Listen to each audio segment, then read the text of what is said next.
You're leaking. Yes, Maharaj. Yeah. What is the first one?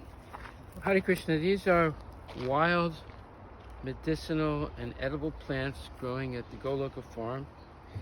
And this is only the first day that we have collected them. There's up to 35, 40 of these type of medicinal, edible plants growing on the Goloka farm. So let's begin with this. We don't have them all yet because this was the first day that we collected.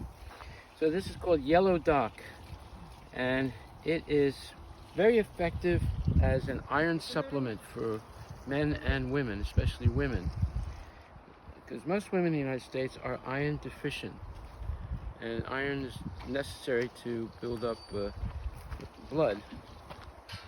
So, and then secondly, this is very effective for diabetes because it is very similar to neem, and it's a very bitter plant, and it can heal diabetes. And these leaves are edible, and you can make tea from the roots.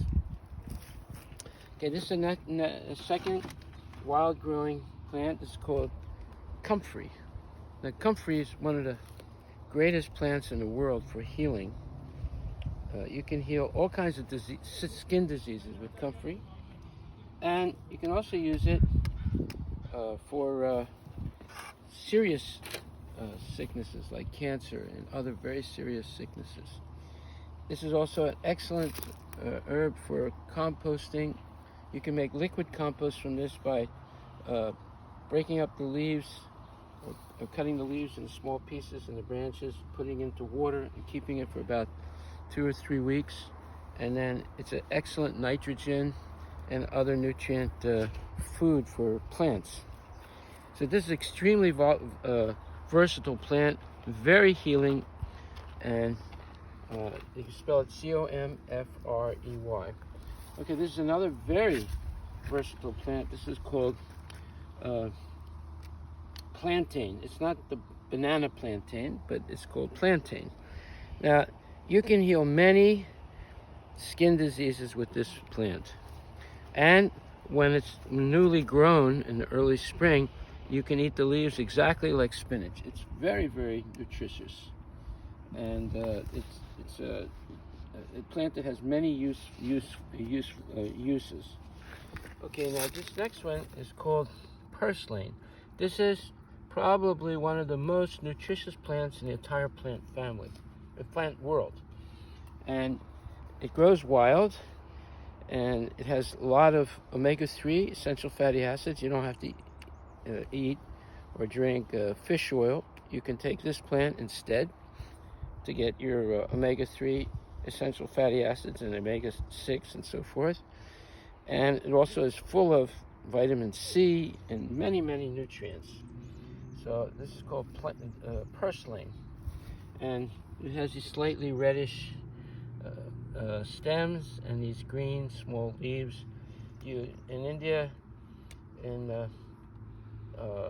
Andhra Pradesh, it's called Gangavali.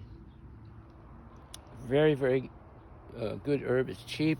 It grows wild almost everywhere in the world.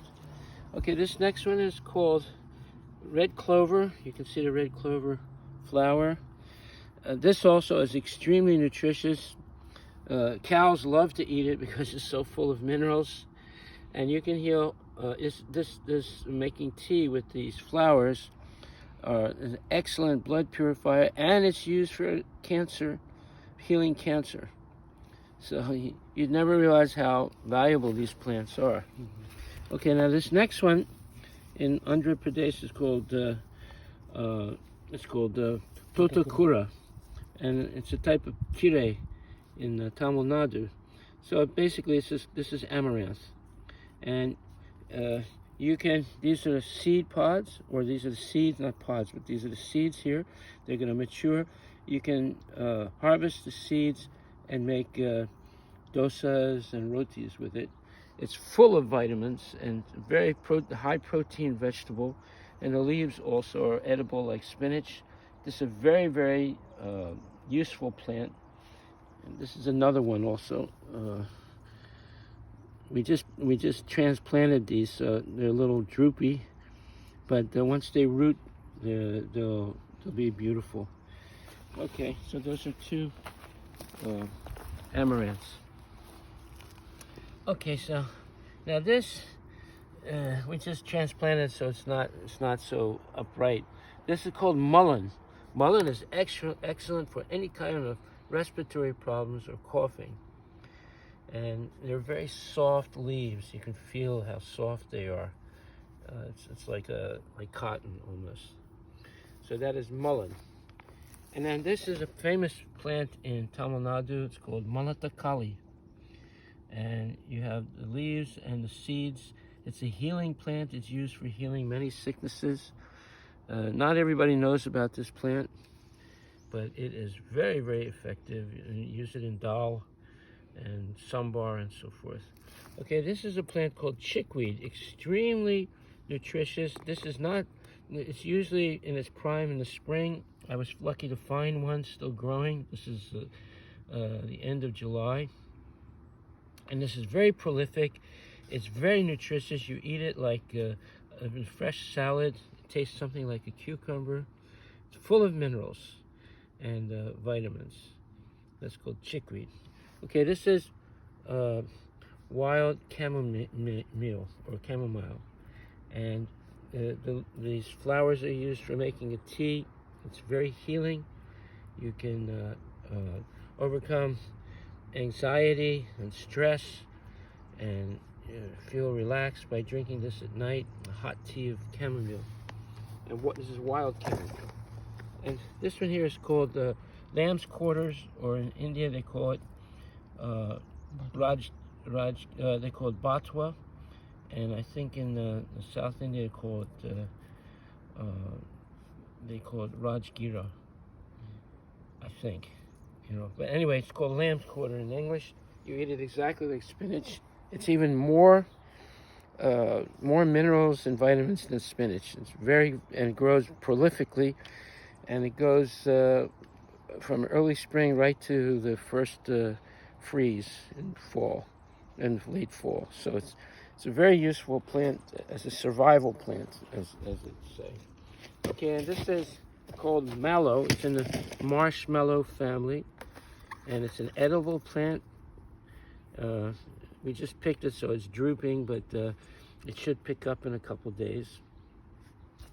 Okay, so that's our first pick.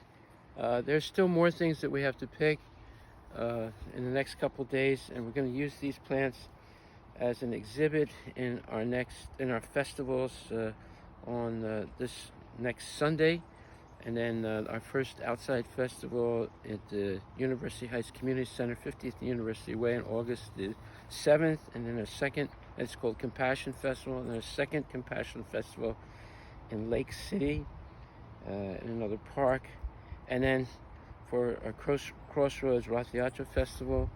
So this is teaching people about wild medicinal herbs growing naturally in the Pacific Northwest. And here's